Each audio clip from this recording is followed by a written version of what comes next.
Good evening and welcome to the Monday, October 23rd, Muscatine School District Board of Education work session. Madam Secretary, can you please take roll and help us determine the quorum, please? Sure. Director Connard. Here. Cooney. Here. DeBeat. Here. LaRue. Here. Morgan. Here. Phillips. Here. And Director Schur is absent. Thank you. A quorum is present. Thank you. Next item on our agenda is the Pledge of the Allegiance. Please stand for the pledge. I pledge allegiance to the flag of the United States of America and to the republic for which it stands, one nation, under God, indivisible, with liberty and justice for all.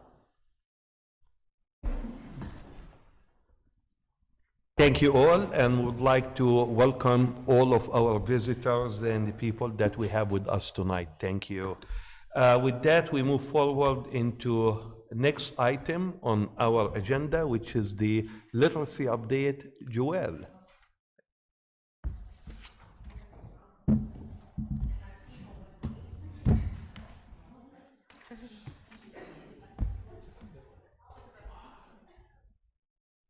All right, so I'm just going to give you, I want to introduce all the teachers here today. They graciously came tonight to just share a little bit of the update on our first year of our literacy adoption. So I have Heather Knoll from Madison School. She teaches kindergarten. And then Emily Wolf, first grade from Franklin. Joel, can they come in front of the screen? Sure. Yeah. I just want to be able to put a name to a face. Come over here, Mike. There you go. There you go. Sorry about that. No worries. Connie Hurlbut, 5th grade McKinley. Melissa Shoemaker, 6th grade from Grant. Liz Panther, 7th and 8th grade Susan Clark. Lynette Larson, 9th through 12th grade MHS. And Randy Guerrera, 9th through 12th grade MHS. So I'm just going to just let you know as a reminder that this year was our first year of implementation, and as you know, it was a long process, and we had a lot of really good input and voices from our teachers. And I think, you know, looking back on that is one of the things that I'm most proud of is just that that they had a voice and a choice in what was chosen. This year we've offered training August 17th and September 15th already, and then moving forward we have November 10th, January 26th, and April 12th coming up for additional training for our teachers. The training that we provide, Randy is the department chair at the high school, so he gives a lot of input, and then also Rachel, who's not here. She had a baby, by the way, last week, so Liz is here, but Liz and Rachel have been able to give a lot of input. And then at the elementary level, the principals have gone through classrooms and gotten feedback as well in areas that teachers would like additional support on, and I think they may talk about that as they're up here. So I'm going to turn it over first to Heather, Emily, and Connie to start out, and I just kind of asked them to share a little bit tonight about the first year, what's going well, and maybe what challenges they might be having. I guess kindergarten goes first. So we sat down today and talked as a kindergarten team at my building about the things that we really love about CKLA, the things that are going well. And our building was lucky to be a pilot school last year, so we're happy to be digging in a little bit deeper. As far as CKLA goes, we have been really, really impressed with the rigor of the program, especially at a kindergarten level. That's not always something that programs are very strong in at that level. The kids really seem to be thriving and understanding both the skills and the knowledge components of the curriculum. We have been very impressed with the engagement level of our students. They really love the stories that we're reading. They love the Boost component, which is the online component. One of the things that we really appreciate as teachers is the systematic approach. You know, we are introducing things a little more slowly as far as letter sounds and things like that go. However, right along with that, we're already reading words. So even though we've only introduced maybe 9 letters, we're already taking those 9 letters and we're reading with those 9 letters that we've learned. So we have been really impressed with most components of the program. There are a few questions, as is pretty natural with a new program. One thing that we noticed is the intervention part of CKLA. We started right away at the beginning of the year. So one of our questions, or I don't even know if I would call it a concern, we like the intervention, but our thought is that some of the things that we're doing interventions on are also things that we hadn't taught yet. So where those kids were placed, we wished maybe we had started M-Class a little bit later so that we had more time to teach those things.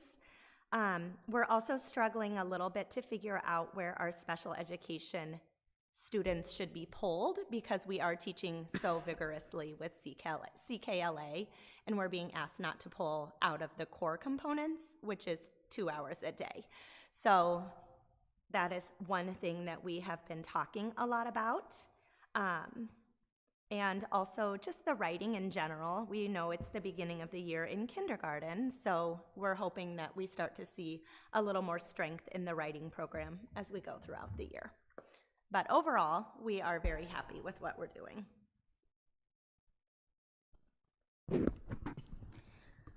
So I'm going to talk a little bit about M-Class, which is the intervention that she mentioned.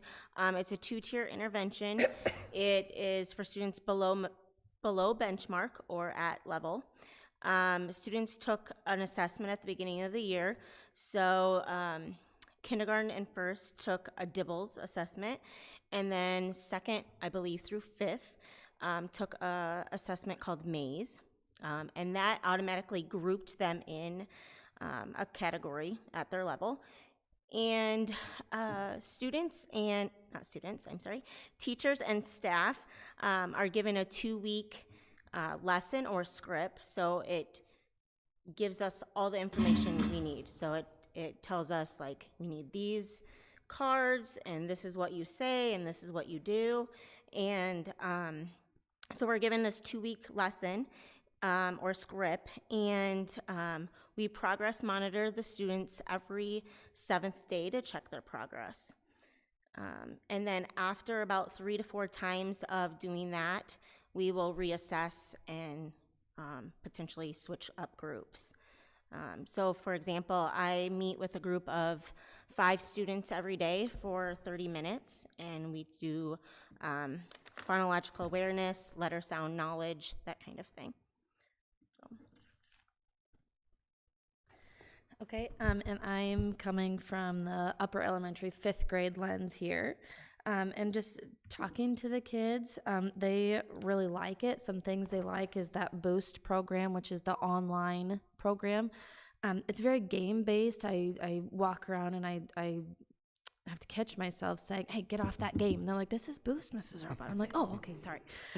So it's very game-based.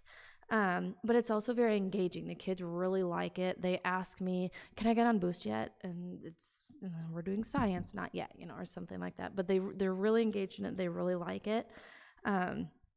They also really like the stories, and I kept hearing them say the pacing of the stories. They like being able to read more of the story a day and not reading the same story every day, but getting to read more of that story. And just what they're reading is just totally different than anything we've read before, so they really like what they're reading as well.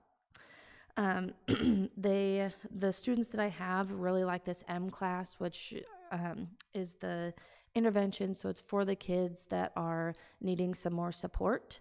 I work with 4 kids a day, and they're really engaged. They really like it. In my group, we get to do a lot of readers' theaters, so we get to go and read to other classrooms too, so they get to kind of show off their readers' theater too. They really like that. And all of these things, the Boost, the Stories M-Class, they all go together. I've noticed on more than one occasion a student will say, oh, I did that in Boost, or oh, I did that in M-Class. or, oh, we read about that. So they all three of them, even though they're kind of separate things, they all go together, which is really neat. I also like the take-home materials from the student workbooks. They will say on them either activity page or take home.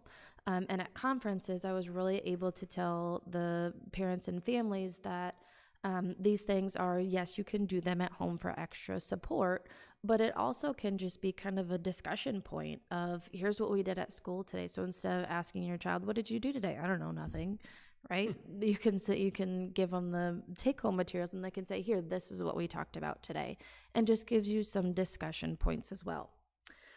Some challenges, again, kind of with the pacing too, actually. They say that, especially with the writing, because we write a lot, and it just kind of can go pretty quickly for them.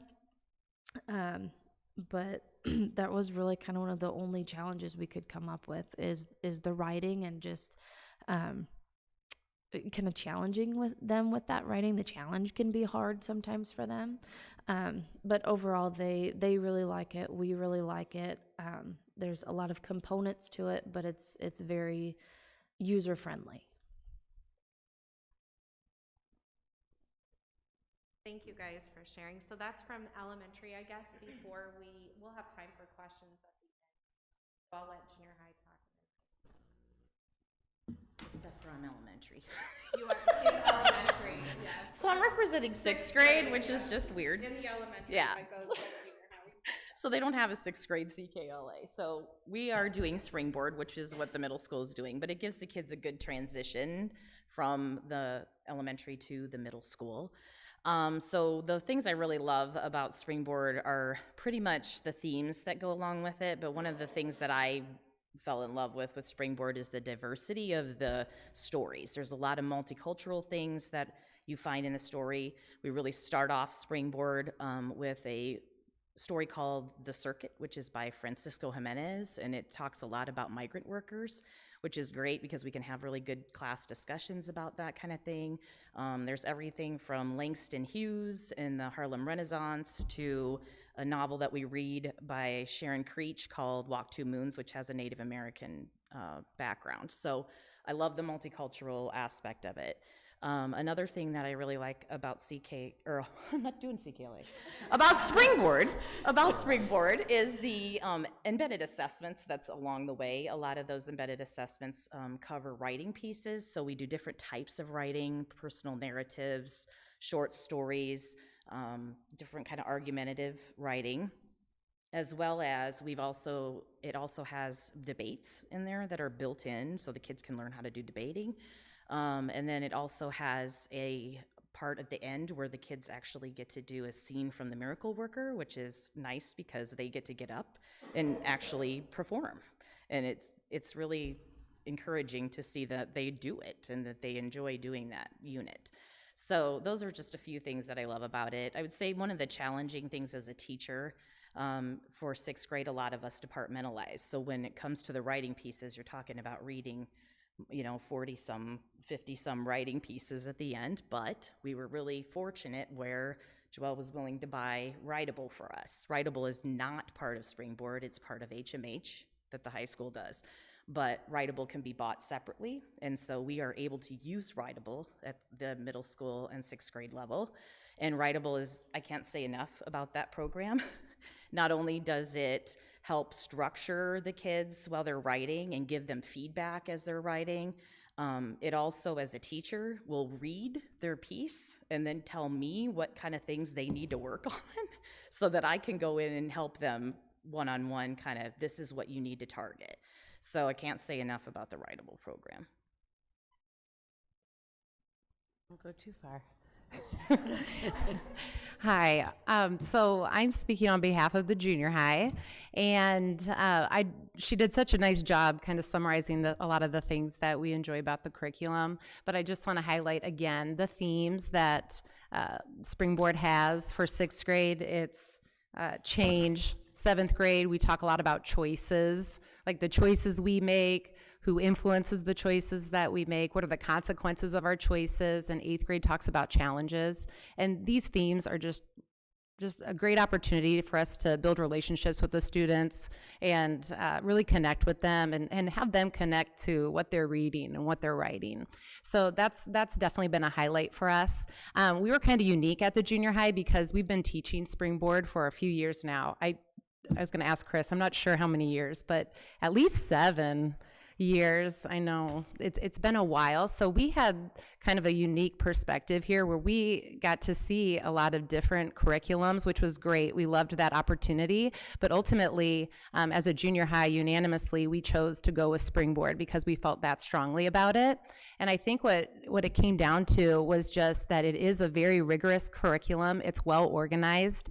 It's so organized in a way with like the learning targets, and it has embedded strategies that just provide that access to the rigor, and students are engaged.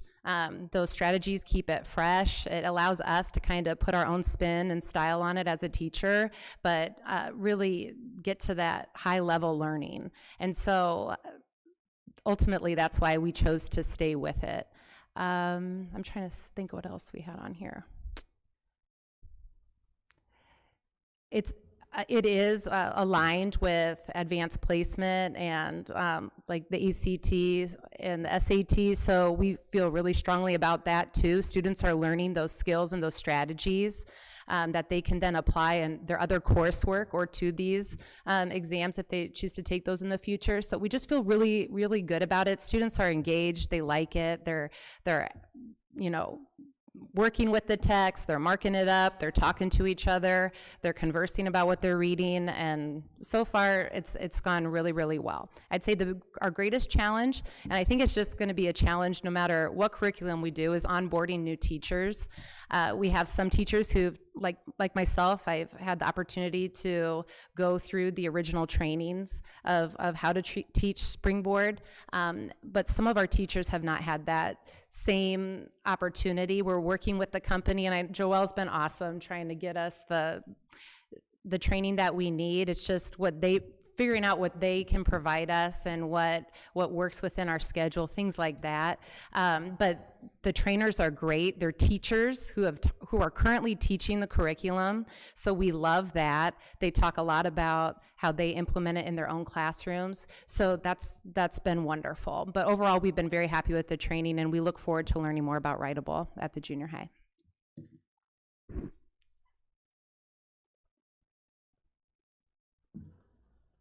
That one? There you go.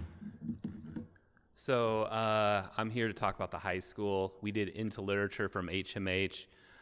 I'm going to focus mostly less on the students, but more on what's happening with the teachers and how we're planning and working together. A lot of what you've heard from the junior high and from the elementary, we're seeing the same things about the text being more engaging, the students rising up to the occasion of doing the tasks. But we're doing a lot of planning every week, planning the new units. It's a lot of work. It's basically 4 new classes. Teachers are having to kind of figure out how to teach the stuff, new stories, new poems, new articles, but they're all doing incredibly well and working well together. The thing that's really helping us the most is we have common assessments that we're able to give digitally, and so we're able to track students and how they're doing. And we're trying to figure out a way to use this to correlate and compare to ISAFs, so then we can do interventions in the future. One thing that we're really, really focusing on is writing tasks, and using Writable has been really helpful. Not only do we get AI feedback for the students, but it has a good grammar check that really assists the students in teaching them the grammar rules that sometimes falls to the wayside because there's so many other things we have to teach in a 48-minute period. The one thing that we're struggling with the most would be it's a lot of trial and error with the technology, trying to figure out the interface, emailing tech, like a random tech person from a company. But they've been really helpful, and all problems have been solved, and I think hopefully by next year, we'll be, humming along and not run into as many problems with the technology. And then I put a last point, but I don't remember what that said. Got cut off. Well, I started typing it, and I think it was already up. So it must not have been that important. But I do want to reiterate, like, I know that there was a lot of questions last year about the autonomy we had within the units, and we have that. And I can't emphasize enough how proud I am of the English teachers at the high school who have really thrown themselves into this and are trying to make this work, and really are making it work. And so hopefully we'll see those results in the future. And Lynette's here. Oh, thank you. Hi, everybody. I'm Lynette. I teach 11 and 12 at the high school, and I can echo what a lot of people have already said here today. I like, in my classroom, I like seeing the kids they're more engaged in this particular textbook. There are a lot of places along the road when we're reading a story or a nonfiction piece, whatever it might be, where the kids get the opportunity to get out their highlighter, get out their pen and pencil, and write and respond to whatever it is that we're reading. And it kind of sounds silly, but I think they like writing in the book. I think they like getting out their highlighters that they barely ever get to use, and like, oh, I'm gonna highlight that. And so I think they like that, and it does keep them engaged. They're paying attention to stuff as we read. The other thing that I like, and I think the other teachers like about it too, is that after each section, there's always a little like mini assessment of just 3 questions. And I'm kind of learning as I go, all of us are, but what I like to do is we'll read it, and then I'll ask the kids maybe I'll read the questions out loud and they fill in a response. And then I go around and just one-on-one, I look at every book really quickly, and I know the, like, oh, DBC or whatever they are, and I can just do a quick check to see, did they get it? And so I kind of know, right, not necessarily in the moment, but pretty close to being in the moment, how they're doing and how they understood what we just read.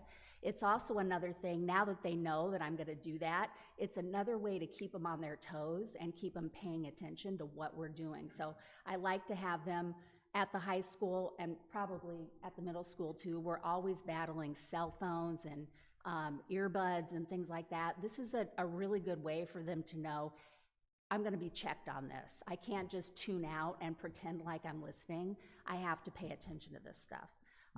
The other thing that I'll mention without taking up too much more time is Writable. It's got some features. We're still kind of, again, it's so new, we're learning as we're going. One thing that the kids really like about it is it's got a grammar aid, a little button that they can click, and things will pop up on Writable telling them there's a problem with this sentence. And it doesn't give them the answer, it'll just tell them, check the spelling on this, or whatever it may be. And it forces them to go in and look at things so that they can kind of come to an answer or come to a conclusion on their own. And they're aware of these things before they click the submit button. So I know as a teacher, once they've submitted it, they've already gone through those steps. It also has different self-review that they have to do if I incorporate that into the assignment.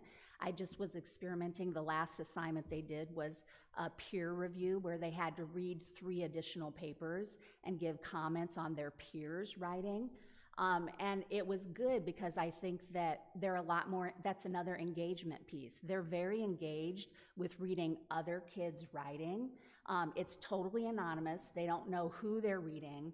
And the person who wrote the paper doesn't know who's responding or giving comments to their work.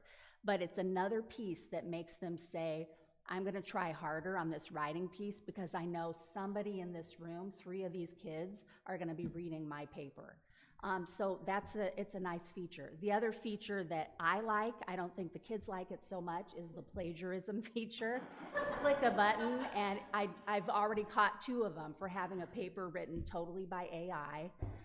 It flags anything that they've copied from the internet and haven't cited. It'll tell you this is 85% red flags, and that means they copied 85% of whatever's in that document. Or this is 50% AI, which means they had AI write it and they tweaked it a little bit. And we're still figuring out how reliable some of that stuff is. But at the high school level, that's very, it saves us a lot of work. I mean, I can't tell you the amount of time that I have spent, and probably lots of other teachers, when you get something that is, you know they didn't write it, but you've got to spend all this time Googling and trying to figure out where did they get this paragraph, where did they get this line. It takes a lot of time. And so when you can just click a button and see all these internet sites pop up on the document and you can tell where they got that information, there's no argument. When you have a kid come up and say, hey, how come I got a 0 on that? You can click the button for them and show it on their own computer. Here's why. See all those red flags? That's bad. And then they figure it out. So it's a good lesson for them to learn too, at this level before they're paying for college classes in their future. So anyway, we're liking it so far. That's it. So I just was going to open it up if anyone had any questions for the teachers or. Unless they don't have it. I have a lot of questions. Um, I do. I just don't know if I should wait my turn. Okay, we start with you down there, and then we'll go this way. Okay, my first question for the M class, is that delivered via teacher, or is that an online intervention? So it's part of our, I don't know. The teacher delivers Okay. the instruction. Okay. For Yes. it, but the M class online. Yes. And then it groups the kids according to their skill level. They're in their groups.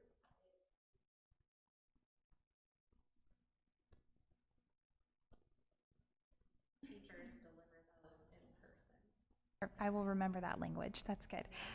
Sorry, and my questions are very much elementary based, just because that's where most of my experience comes from. So the next question then is for elementary as well, but including 6th grade. So we've just been through conferences. So as you were all entering grades for the first time and reviewing those standards and how they all aligned, how did you feel that the grading worked, and were you able to present a good representation of your students and their skills? Including 6th grade. I'm curious for all I'm of gonna go you. back to Writable because I could download all of their pieces that they had written in their personal narratives, and not only did it print it all so that the parents could have it and read it, which embarrassed a lot of them, but it on the back side of it, it specifically brought out each standard and then wrote underneath there what my comments were for each one of the standards so that the parents could go through and see exactly what kind of feedback they got from me along the way, and then what they had gone back and changed. And then it gave them a certain percentage. So when it gives them a certain percentage, that makes it really easy for me to translate into a 1, 2, 3, or 4 and enter into the grade book. So, Perfect. yeah, And it was great. do you feel like it's aligning time-wise with Yes. the elementary school as well? Yeah. Well, it does for Springboard. I can't say. One thing we noticed in kindergarten is with our CKLA, as far as especially since so much of our focus is on reading foundational skills, I think we have so many more assessments throughout CKLA to address those things. So I would say that I know a lot more about my students this year without having to create my own assessments than I have in the past. So when I sat down at conferences, rather than just looking at like our fast progress monitoring or assessments, like I said, that were maybe self-created or team-created, we have very specific assessments that identify the goals that we're working on in class and that show their very steady growth. So that's been it's been a great thing for us to be able to show those very true examples versus this is where they are, but we haven't assessed that quite as much as maybe we should. Okay, I'll let somebody else go. So just to clarify with the M class, because now I'm, excuse me, now I'm confused. So M class is basically a small group. You're grouped together initially, and then it's your small group interventions, right? So you have your whole class, and then you break it down. It's not remediation, because at first I thought it was just remediation for the kids that were struggling, because that's what we had talked about. It's an intervention. So how M class works is at the beginning of the year, kind of like FAST, which is our fluency assessment in the past, which we're still using. They are tested on a program called Dibbles, which again, same types of skills. And it takes those kids, it basically on a scale, and it puts them into, you know, kids who are proficient, kids who are progressing, kids who are struggling. It identifies their specific skills because it's all online based, and then we plug all of the kids who are below grade level in, and it groups them for us. So as we go, every 7 days, sorry, it's new, so correct me if I'm wrong. Every 7 days, we progress monitor on Dibbles. So then M-Class takes those and makes new lessons for us each week. So each teacher who's running an intervention group, like at Madison in kindergarten, we're very lucky. We have 7 teachers during our intervention block. So we are able to have 7 groups that are working very intentionally on skills that those kids need. And then every 7 weeks, every 7 days, we are able to reassess and get those reevaluated. It's really nice. We noticed at the start of the year, we were a little bit frustrated because of our 7 adults, 5 of us were working on exactly the same skill, which we kind of felt like then that's not really an intervention. We're not really doing a whole lot differently for those kids. But already we're noticing that it's really starting to separate and sort out those skills for us. So it's been a really good thing. So then, to follow up on that, because now I'm confused to start. Now it goes back toward more my original take on what it was. So then, what are the kids doing that are not in M-Class at that point? So the good thing about CKLA, and you guys could probably add to that too, is there are so many additional support things within the skills curriculum, but there are also lessons that you can find on the M-Class website that you can kind of work ahead to meet the skills of those kids who are not below benchmark. So our title teacher uses those lessons and designs things for, it's a much larger group, but we have 20 kids working on those kind of extension activities or grade level activities. Does that help? It does. Or like A little. Like in my class, I have 4 kids at my small group table, while the rest of the kids are working on that Boost program. And I can watch what they're doing on my computer or things, but they have. And how many kids do you have in your class total? I have 22 in my class total. So 18 and 4? Yeah. And mine's not even close to theirs. I have 5 kids that I work with. I have about, so I have 17 kids. 5 I work with, about 6 of them are above benchmark. And so they are working, we have 6th graders come down and they practice reading with them. And it's been really good just to kind of get them working together, I guess. So we have the 6, I have the 5, and then the rest of the students are going to maybe title or another teacher to work on their intervention. So. Sure. Well, first of all, thank you for the great updates. And one thing I enjoyed from each group of you is that you did admit that you have challenges to deal with. And for me, you know, there is no way you can be doing whatever you are doing without challenges. But one of the things that strikes me the most is that training and retraining. I mean, we know that perhaps maybe every year or every other year we might have new teachers in the area. So what would you suggest that the district needs to do in this case, beside you know, like having the original teachers training the new ones? But beside that, what kind of ways you suggest that we as a district needs to consider in retraining and training the new ones? Well, it is complicated, and I don't think that the responsibility rests on the school district necessarily, because the way that these Springboard, they have a set training, a 3-day training, and that's how they onboard new teachers. And so sometimes that's really challenging, especially with what's going on in schools with the lack of substitutes or just the amount of set aside professional development time. For us to set aside 3 full days, that is challenging. So I think it's just us communicating with Springboard or these other curriculums and explaining to them, you know, how can we make this work together? And again, I can't say enough. Joelle's tried. I mean, I know she's been on the phone a lot trying to make it work for us. And we weren't able to come, you know, they've been able to provide us with 3 separate days, which is covering all the same material or the same training, but it was really nice originally going through the training and having 3 full days where we could sit together as a team and go through it together. And I just think that's going to be an ongoing challenge that we have to figure out. The good news is we have a lot of teachers who have a lot of experience teaching this now, and so in our PLCs we are able to provide each other with that support in the moment, you know, but So- I think the district is doing, from my perspective for Springboard, they're doing everything that they can, and I've been really pleased with the training that has been provided. I think our entire team has been. So Liz, when do new teachers get access to Springboard materials? So that would be right before school starts. So I know in the past, this year, we had chosen the curriculum, but new teachers hadn't been hired at that point. So, but we did have 1 training at the end of the school year. And then right when we came back, we had the second day of the 3 days. And then we'll have our 3rd day.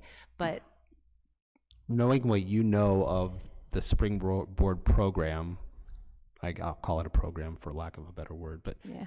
what you know of Springboard, would it be helpful if a week after they signed a contract that they at least had access to read through things, to ask questions, to read, to just experiment with it and generate their own questions so that when they came in, they had at least seen something? I don't know, I'm just brainstorming. Last year, we did hire new teachers. We knew who those teachers were going to be, and so that in-service day that we had at the end of last year, we did ask all of our new teachers to come to that so that they could get a head start. So we were able to, but obviously we didn't have everyone hired, and so I think that's kind of that part what Liz just talked about. So they were fortunate to get 1 day if we knew then. But then, you know, later, obviously, we hired more. And I'm not trying to be critical of anything, but I think that if we're trying to onboard, because we've talked about onboarding with everything, I mean, that new teachers need to onboard not just their curriculum, but their building and discipline practices and everything, right? Well, we There's a lot offer to New do. Muskie Day as well. So we have 2 full days of at the elementary level where they get trained. The coaches, they have breakout sessions and get trained in curriculum, classroom management, and things like that. So I do think we actually had a lot of positive feedback from the teachers from that New Muskie Day. However, when you all remember, like, being new to anything, it's overwhelming, right? So it's a lot of new information at once. But I also think we're fortunate because we have instructional coaches to help support them in the buildings as well. Again, Joelle, sorry to cut you off. I'm not trying to be critical. What I'm just saying, I'm brainstorming. I'm saying, if we know what we're going to teach, can we just open the gate and say, hey, guys, this is what you're going to be able to, here's your curriculum for next year. You can have access to it a week after you sign your contract, that they can start to read through what they're going to teach instead of, okay. Or they share the online. And that was kind of my question of when do they have access to anything? Because if it's 2 weeks ahead of when the day 1 is, that's wasted time. Some people might take advantage of it, some might not, but that's their choice. They had it when the school year ended, so they had it when the summer started. But it's sort of like training camp for the NFL. Like, yeah, we go through the motions, but it's not a game. And now Right. we're in the game. And how we learn is by Yeah. meeting. And what we've been getting a lot of is from the district is time. And that's what we need is time to like figure out how to teach these things, how to like, because it's like you can read a story and you think like, I think it's going to go this way. And then you teach it, and then you're like, oh my gosh, I totally misconstrued about how these questions are going to be comprehended. It just can go a lot of different ways. And so as long as we keep on getting time, I think that's going to be the best onboarding. And that's what basically the purpose of my question is, and you said it, Randy, is time. I mean, so from us, the district, you need the time to be, throughout the year. to prepare, to be ready, to read and reread and so on. And that's a great answer. Thank you.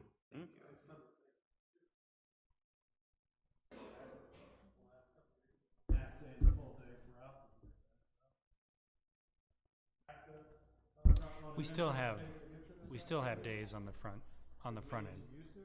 Actually, there were some years we had more days on the back end of the school year than, because there's only so many, we can only start so soon, right? And they do have time ahead of that. I think most teachers like how we're doing it right now, how it's dispersed throughout the year, because it gives us time to stop, reflect, and then plan ahead.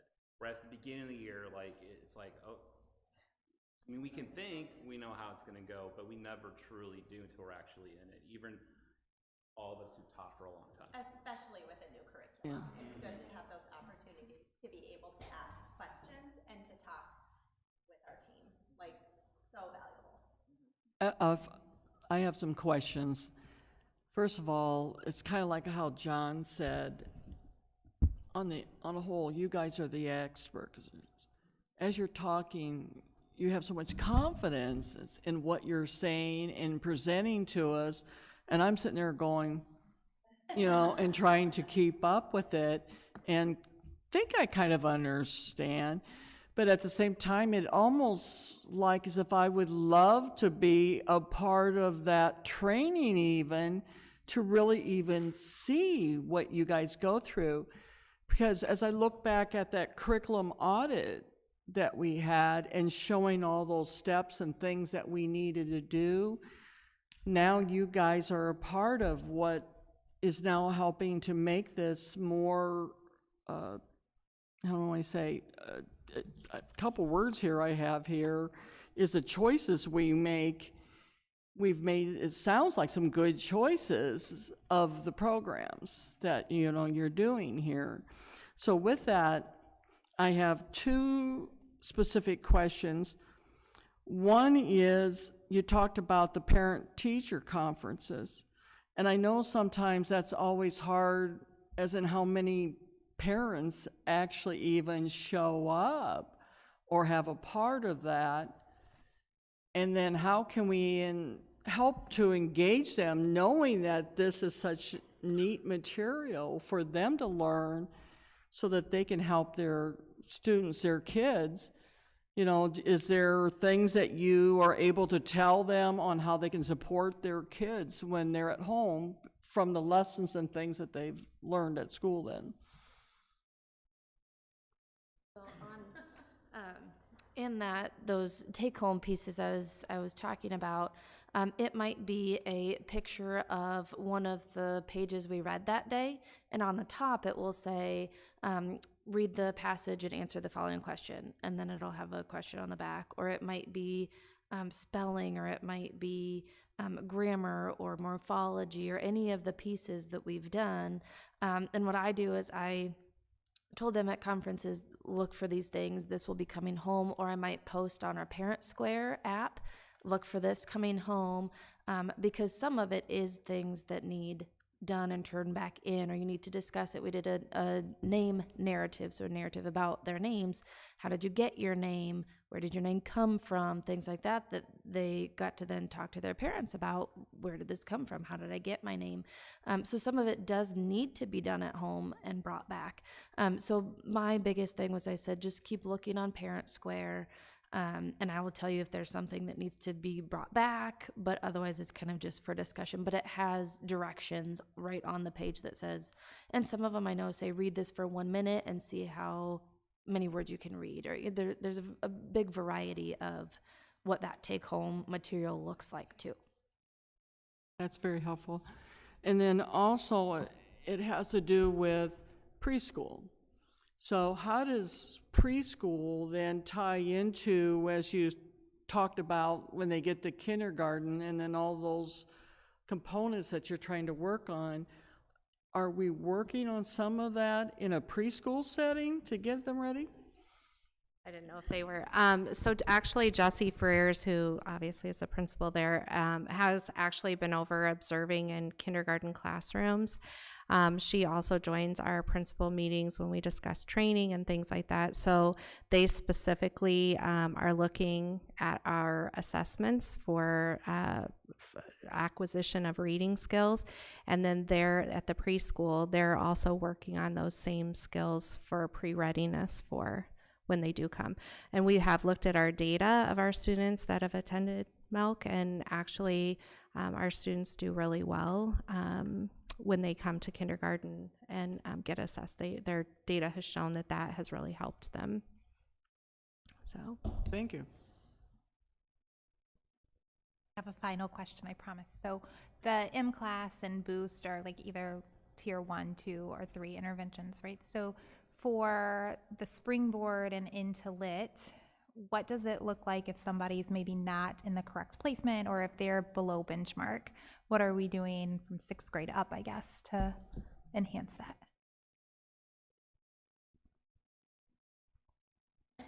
In the high school. Sorry, I'm really curious about all the tier 1, tier 2, tier 3 things right now. Well, at the high school, we're focused right now on tier 1 interventions in the classroom and instruction, but we have Muscatine where we pull students who are struggling in our classes who have D's and F's, and that usually translates with the assessment data that we're getting. But it is still something we are working on being more like the elementary as far as being more targeted in the interventions they do. We do run into the problem that it is high school, and we have students who work and drive and have lots of things going on in their lives, so they're a little bit harder to corral sometimes, but it's something that we're definitely working on getting better at. So I'd say at the junior high, we don't have interventions set up the way that we do at the elementary, but I'd say that would be more of our instructional strategies that we use. We use small groups versus the large group instruction. We tier different assessments, so me looking at my data, I know what I'm going to give to certain students to push them ahead, or what questions I'm going to give to students that need more scaffolding. Maybe I'm going to just revise the lesson, differentiate, depending on the different strategies, or maybe we'll use a different text. So there's lots of different things that we're doing. It just looks different. We also have Muscatine every Monday, Tuesday, and Wednesday, which I think it's really taking off, especially I'm teaching 7th grade this year, and a lot of parents and students have been, parents have been eager to get their students to school a little bit ahead of the school starting time to get that extra help and support that they need. I also have then a question about, we worried these last couple of years because of what COVID and everything did to everybody. It was hard on everybody. And how do you look at that, since we now have this new programs in place and that? Do you see the progression as being an upward progression? You know what I'm saying? That, because the kids started being, I don't want to say left behind, but a lot more may needed that intervention. And so have we kind of gone from that curve that we have more that do not need that intervention? Or how are we working with a lot of that? Does that make sense? Well, and if 6th grade, well, and then can we answer this question too by maybe telling me what happens in 6th grade? Because they're kind of the island, right? Oh, Sorry. okay. No, it's kind of the same answer, I think. Yeah, go ahead. We're always that. That's what brought it up to me, yeah. So I would say a lot of our intervention takes place in the small groups like it does at the middle school, but we're different, right, at sixth grade, because we're in the elementary. So instead of having 120 minutes for ELA, we get the 190 minutes. So not only do we do the tiers in our small group, I can pull kids in an intervention period, and then Springboard has a component called Quill, which is an online based program that works on grammar and structure and all those kind of things. So I can have kids working on Quill. I can be pulling kids to do fast assessments, progress monitoring during that time. So I've got lots of different components that I can pull in and work on with those kids during that intervention time, because I still have that intervention time piece. But I also have the tiers that I could do in my small groups. So sixth grade is actually has the advantage there because we get both. So, And that's what brought me into that question, because of what she was asking, thinking how much we've progressed. And I'll just kind of think I can answer. So our trends are moving in a positive way. However, I think we would all say we have more kids that need interventions than what we would like to see. So I think just overall, just listening to all the teachers, is their main focus is working on that tier 1, that core instruction, because we know when we get that solid, hopefully we have less kids needing interventions. But I do think that we still have a residual effect, I guess, from COVID. We still have kids that are struggling. But I do think that the system is set up, to be able to work with those kids. Any other question? Well, it does look like you guys are working as a team, and that is, I think, in something like that, it's extremely important. So thank you for everything, and I want to really recognize Heather, Emily, Connie, Melissa, Liz, Lynette, Randy, and Joelle. Thank you for a great report. Thank you.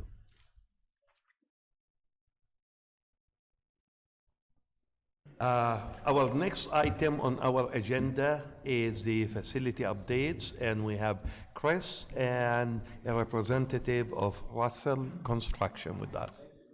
Yeah, before I turn it over to Erin, she's with Russell, and I think Clint stated this a couple weeks ago. We really, it's a huge benefit to have Russell as our construction manager.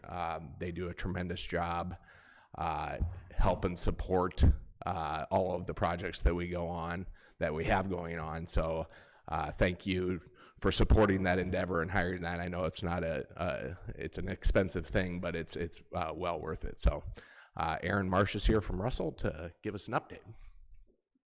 Hello. So up on the slide, we have some information and some photos from the beginning of October. So we have a couple extra weeks here of progress kind of under our belt. But this one here is the controlled entrances projects at Madison, Grant, and Susan Clark. And so all the structural components are installed. The roofing is on at Grant and at Clark. Madison, it's laid but not finished quite yet. The weather barrier is installed at all 3 schools. Susan Clark is the furthest along, and then Grant and then Madison. We're kind of working through them sequentially, but they're in various stages of the framing being complete or in progress, in-wall rough-in, the mechanical, electrical, plumbing, in-wall utilities are going in. Door frames are in at Grant, and the brick facade is going to be complete by the end of this week, and at Susan Clark, the brick is complete. And drywall is being finished there, so we'll start moving into some of the interior finish work at Susan Clark. I don't know if you want me to go through all of them or if you want to do questions on this project. We're still on track for being complete end of December, early January. No questions on this project? When you say complete, after the break, kids will walk in these doors. Just about a little bit of January. Okay. By mid-January for sure, they're all Clark's a little bit ahead, and they may be able to walk into Clark. Right. I was just thinking that's a nice clean break. Yeah. You're coming in and saying, all right, you're starting a new year, new buildings, let's go back to this way. Yeah, so. That would be the goal, but some of the material lead times have kind of driven us a little bit, maybe Right. beyond that for now. Okay. And then the wrestling facility, that one is scheduled to turn over here at the beginning of November. We will definitely be able to turn over the existing facility back to the school, and then we have our final occupancy inspection scheduled for November 3rd on the addition. One item, as you'll see in the photo there, the metal panels those are a longer lead material item, and so those come, I believe, the second week of November, but the facility can open and be in use while we still work on those exterior panels.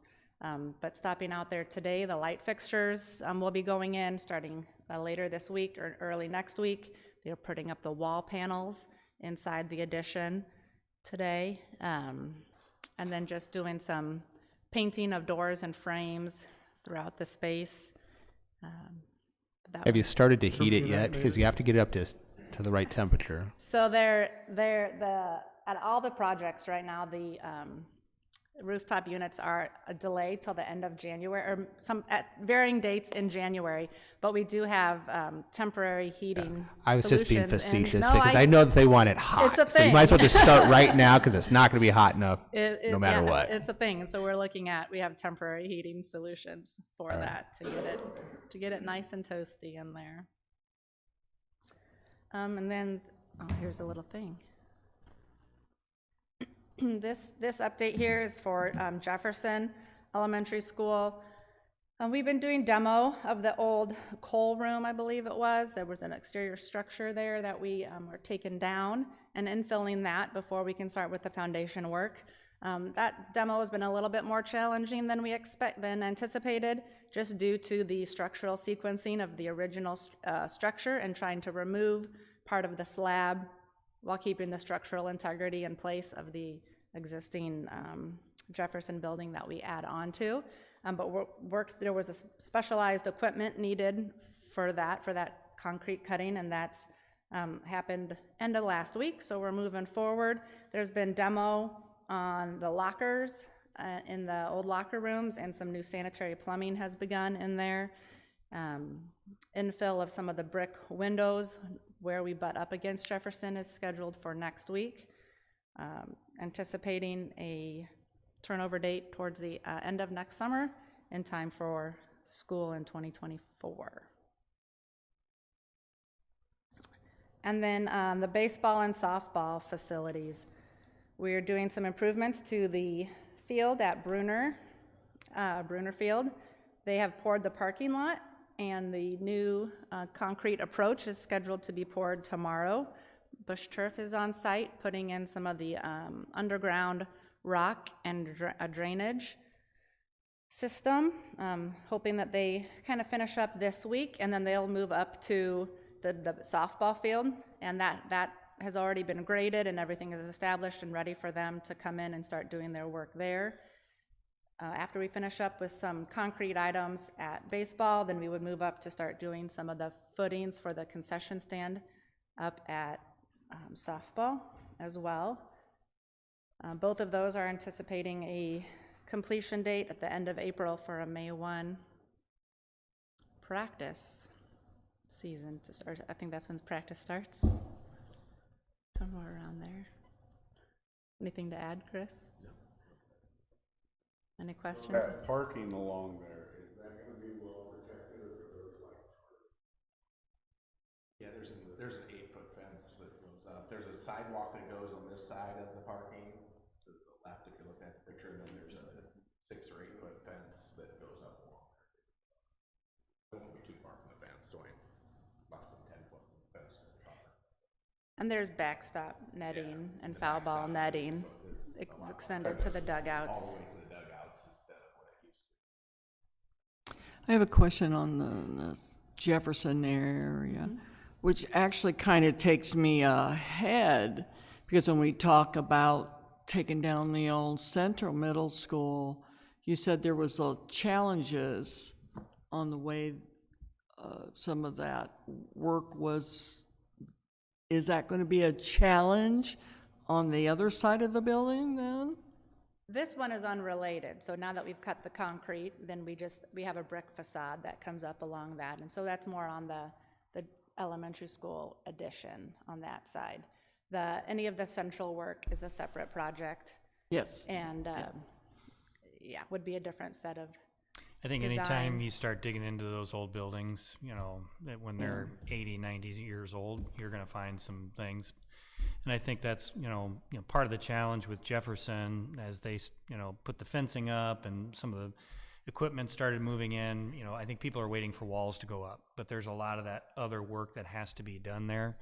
And so again, there's pieces of this that have to be done first, and we just adjust as we move forward. And with Central, taking that down, you're not really trying to protect as much.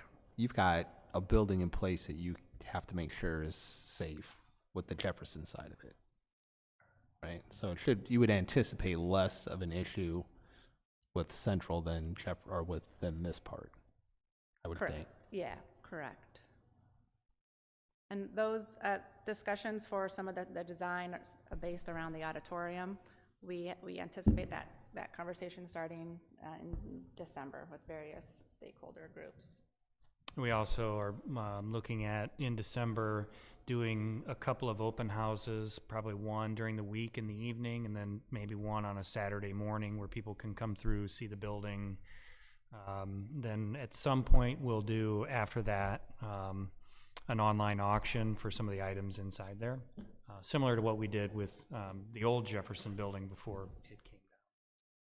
That'll happen in December.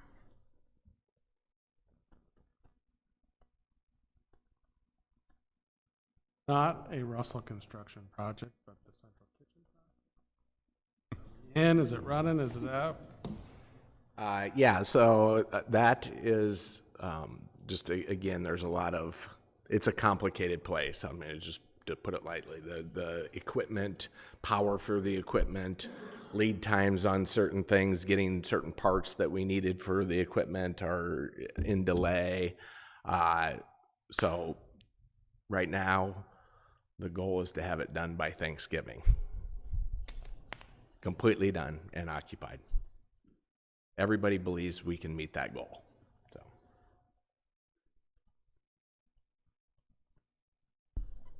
Any other question for Chris or Erin? Okay. Thank you. Thank you. Appreciate that. Okay, moving forward, we move into our next item, which is to name a delegate for Iowa Association of School Boards Convention.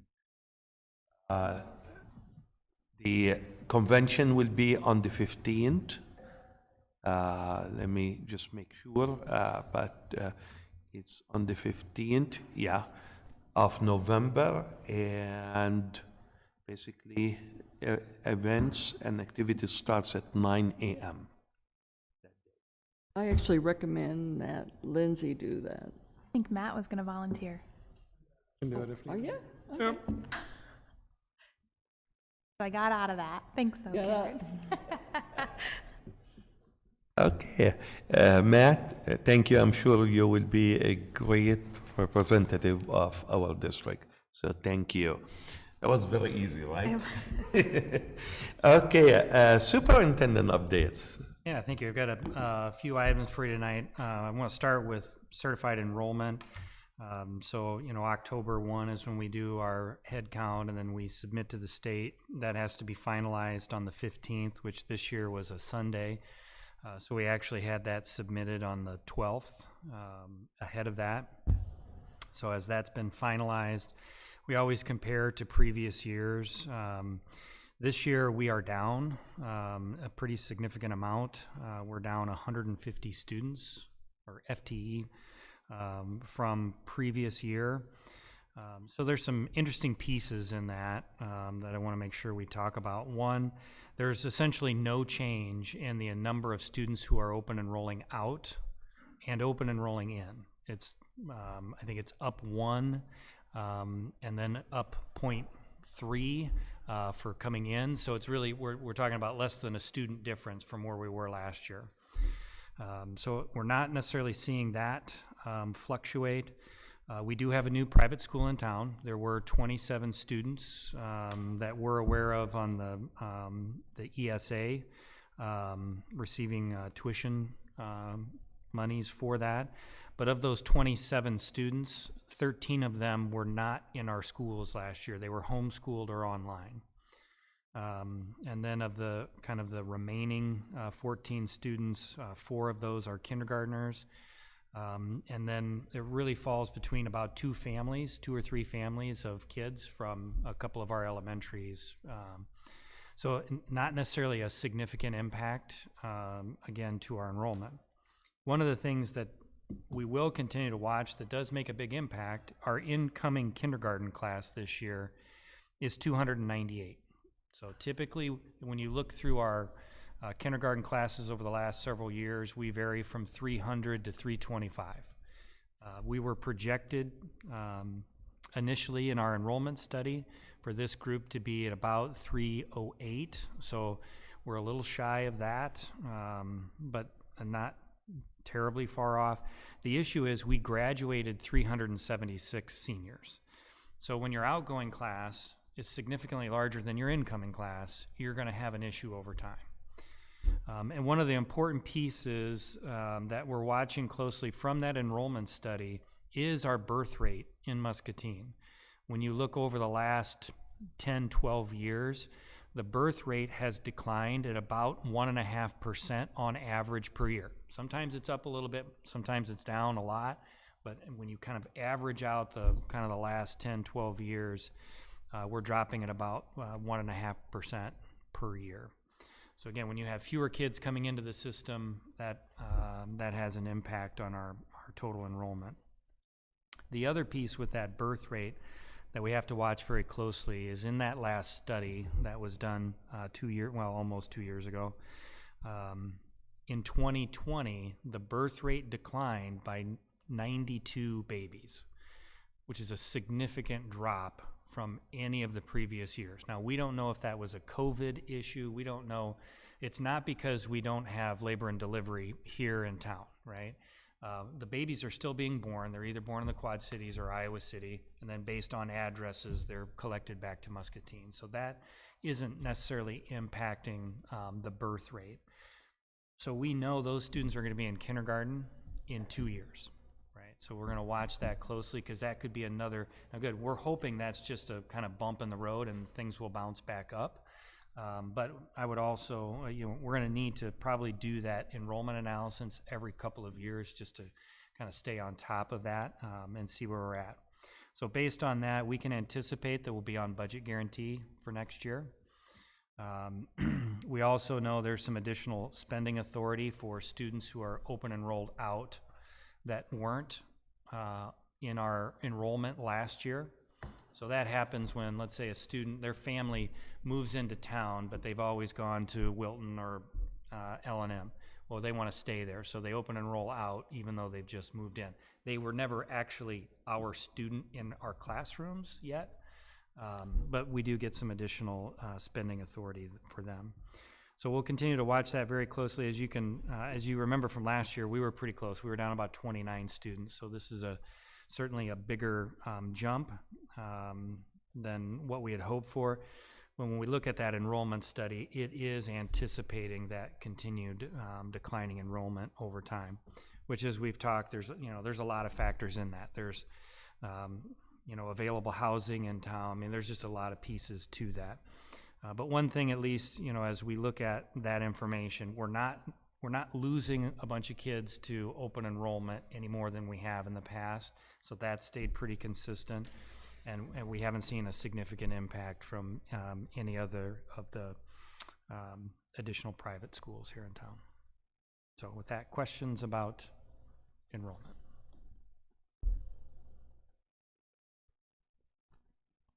Okay. I also wanted to share with you an updated district vision card. So under your agenda, you'll have a copy of this. As you may recall, when we did our strategic planning, we developed this vision card, and then each year An actual vision card.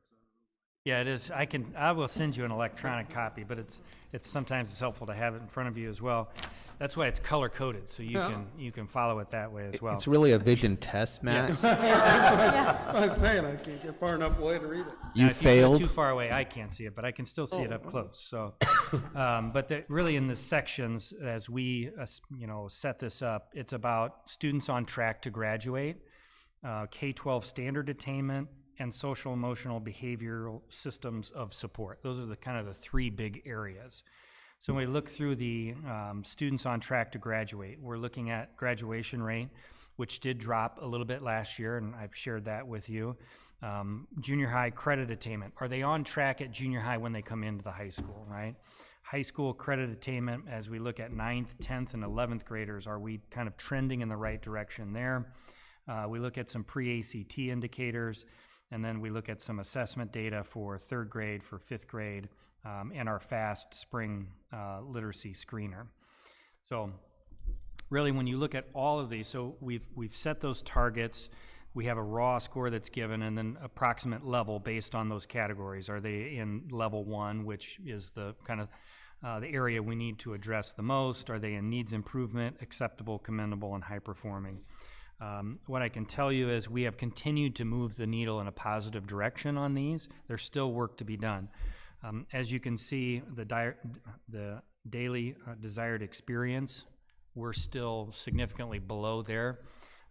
We're at just under 50% for families and for staff, and about 40% for students. Now, we're gathering that data right now, right? We're in the process of doing those surveys again, and so we'll have a different report card for you, or vision card for you next year that will update. So as we go through the year, we update this.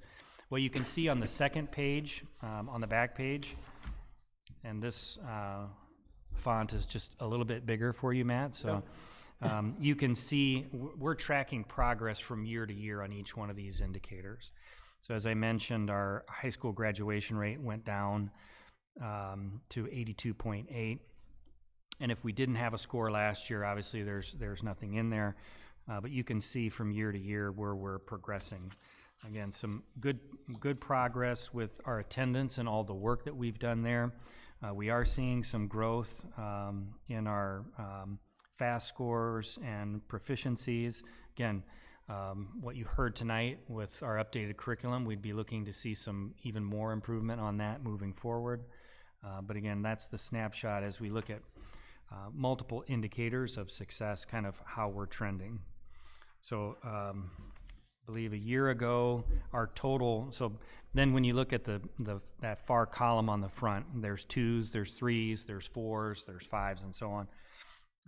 Our total last year was 2.13, and for this year is 2.62. So we increased by about 0.5 point, which again is good. It's progress. We're moving in the right direction, but we still have a lot of work to do.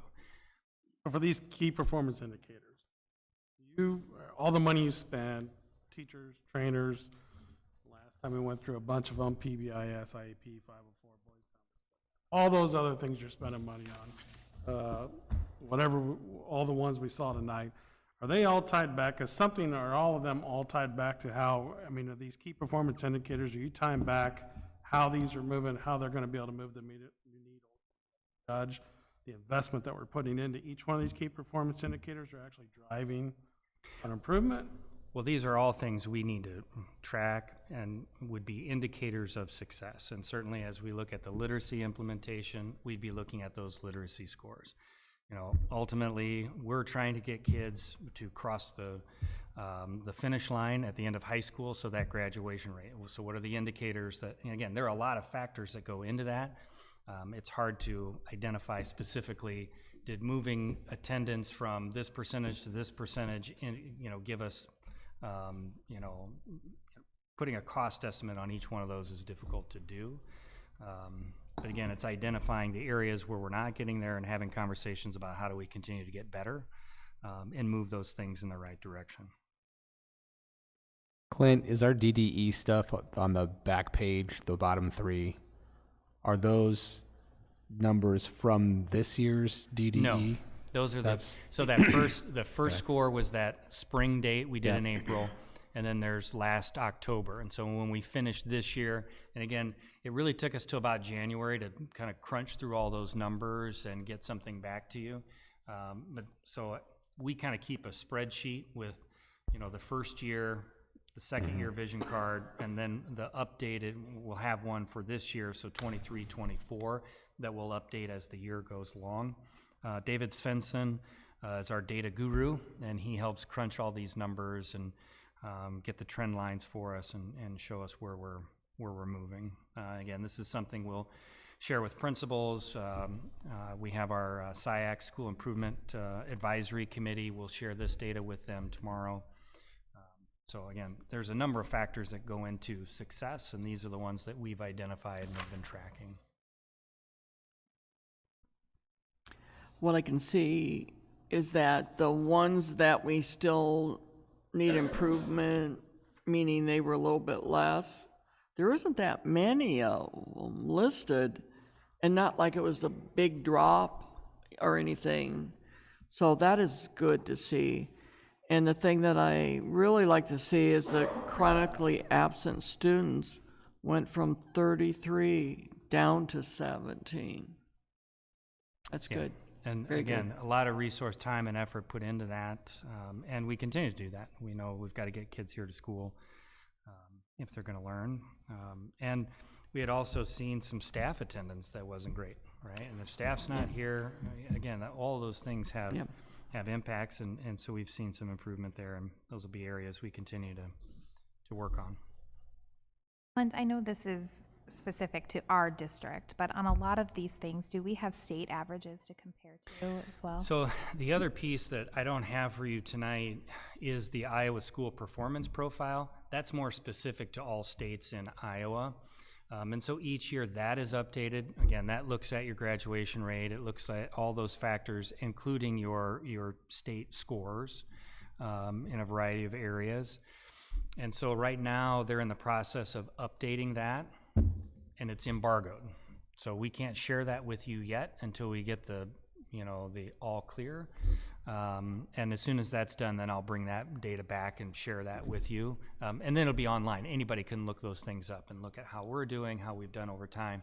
What I can tell you is similar to this, we've seen some improvement. Now, it's not this trajectory, but we're seeing some growth. And again, the things that we're doing, we're focused on and working on, we should continue to see that kind of improvement and growth.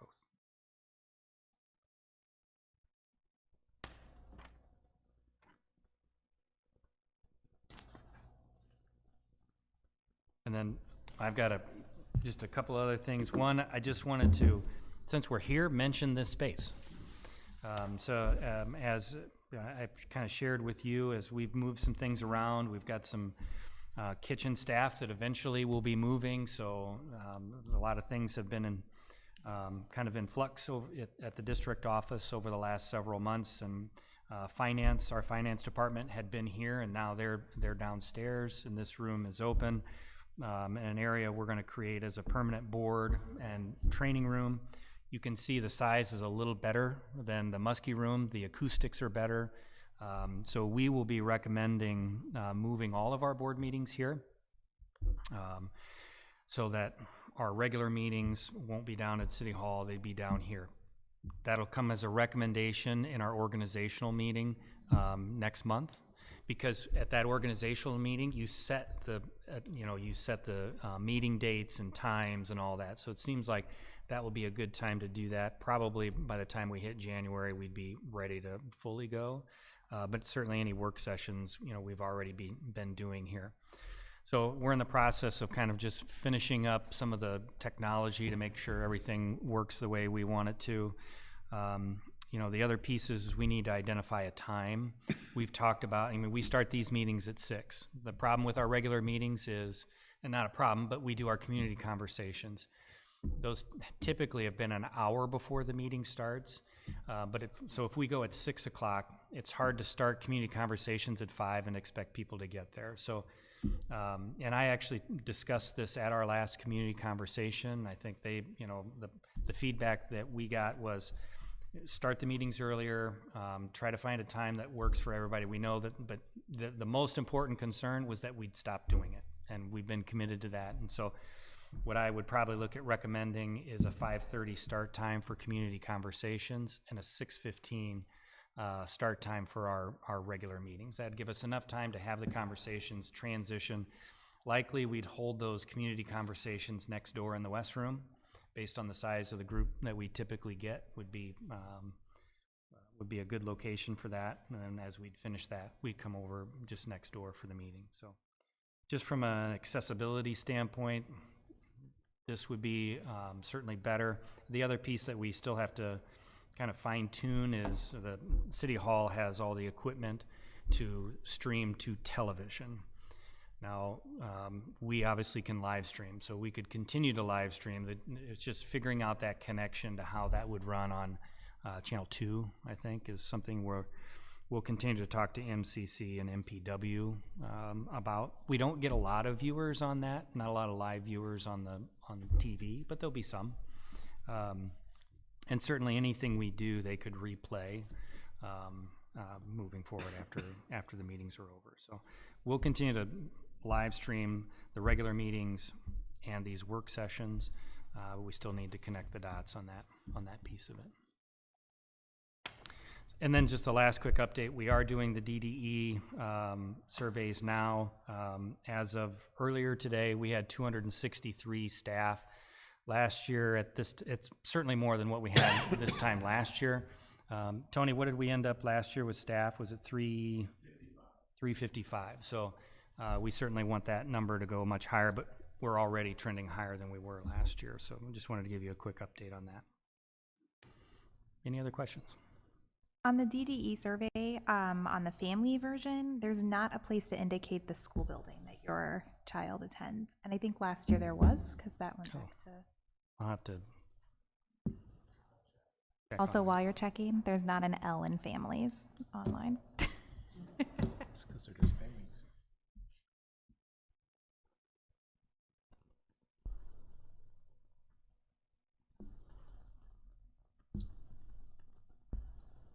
That's all I have.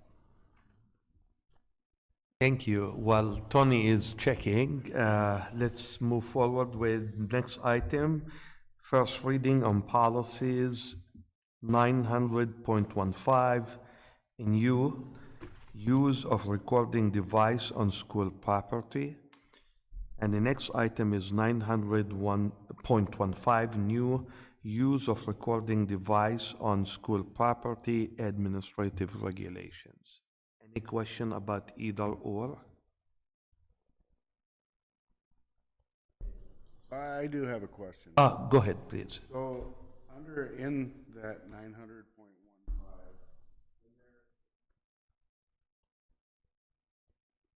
so that's students in class not being, or not, supposedly not being able to record things that go on, but that's happening. And then the one teacher mentioned up here, they still battle with cell phones in class. So I guess my question is, the situation with the German class,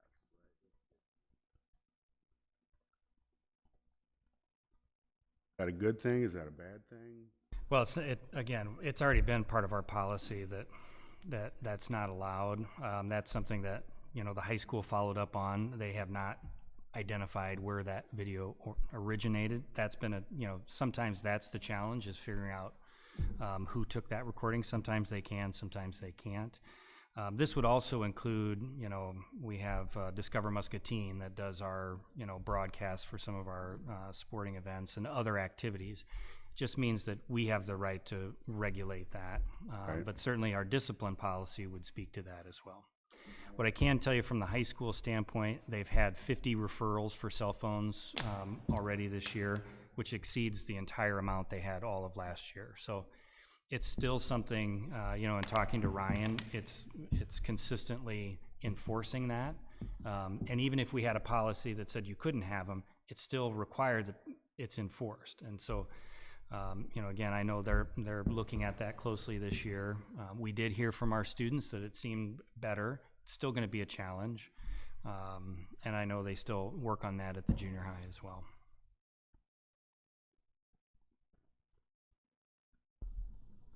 Question? And then we have the announcement of upcoming meetings and events. November 7th, Election Day, polls open. You're out of order.